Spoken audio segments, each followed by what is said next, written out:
नमस्कार। आज म भाषाको बारेमा केही कुरा भन्न गइरहेको छु।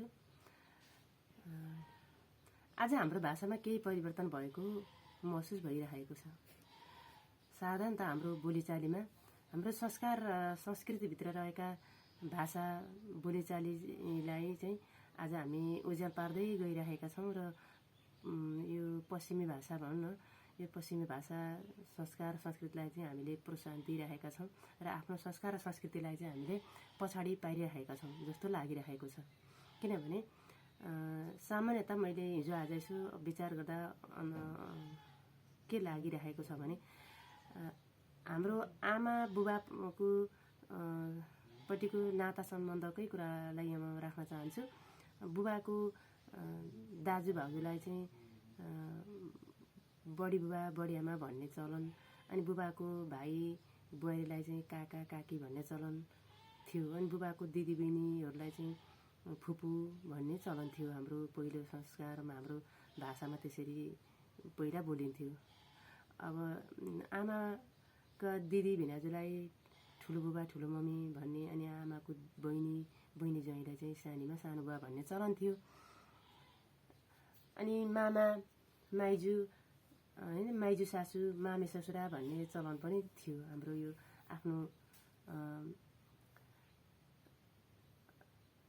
संस्कारभित्र परेका भाषाहरू यसरी चलिरहेका थिए। तर हिजो आज चाहिँ सबै भाषालाई तोडमोड गरेर नै भन्न मन लाग्छ मलाई चाहिँ। सबैलाई अङ्कल आन्टीमा समावेश गरिएको छ।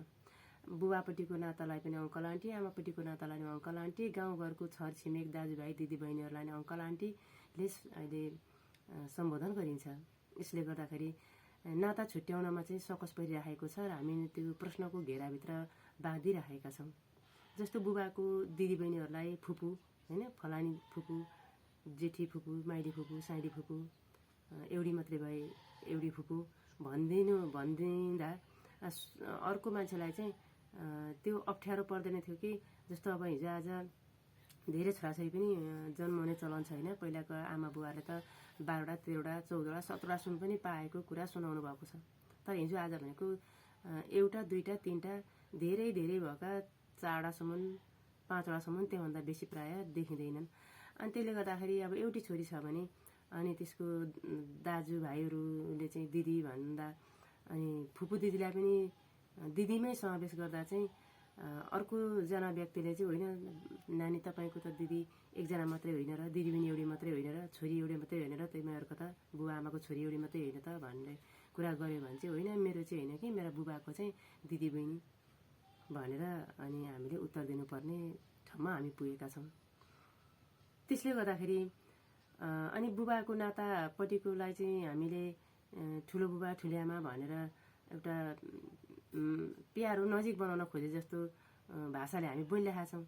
तर अब त्यहाँनिर चाहिँ बडी आमा बडी बुबा भन्दाखेरि त प्रश्न बुझिहालिन्थ्यो। बुबाको दाजु भाउजू हुँदो रहेछ भन्ने बुझिन्थ्यो, त्यहाँ प्रश्न गर्ने ठाउँै हुँदैन थियो। अनि आमापट्टिको नातालाई पनि त्यसै गरेर सम्बोधन गर्ने हो भने त्यहाँ प्रश्न गर्ने ठाउँ हुँदैन थियो। तर आज प्रश्न गर्ने ठाउँ धेरै निस्किएको छ। अनि यो अङ्कल आन्टीले त छताछुल्लै बनाएको छ कि बाउपट्टिको नाता हो कि आमापट्टिको नाता हो कि गाउँघरको नातालाई हो कि कसलाई बुझाएको त्यो चाहिँ फेरि प्रश्न गरेर अनि त्यहाँबाट उत्तर खोजेर अनि मात्रै त्यसको सही ठाउँमा पुगिन्छ। त्यसले गर्दाखेरि हाम्रो भाषालाई हामीले यसरी नबिर्सौँ र हाम्रो संस्कार अनुसारको होइन भेटघाट हुँदाखेरि होइन हाम्रो शिष्टता गर्ने चलन, ढोगा भेट गर्ने चलन पनि छ। हाम्रो स्तर अनुसारको आमा बुबा दाजुभाइ दिदीबहिनी मामा माइजू काका काकी सानीमा ठुली आमा फुपू फुपाजू यी सबैले हाम्रो संस्कार छ। एउटा संस्कारभित्र हामी उत्प्रोत हुँदै आएका मान्छेहरूले त्यही अनुसारको हाम्रो शिष्टता छ। तर त्यो आज शिष्टता पनि हामीले बिर्सिरहेका छौँ।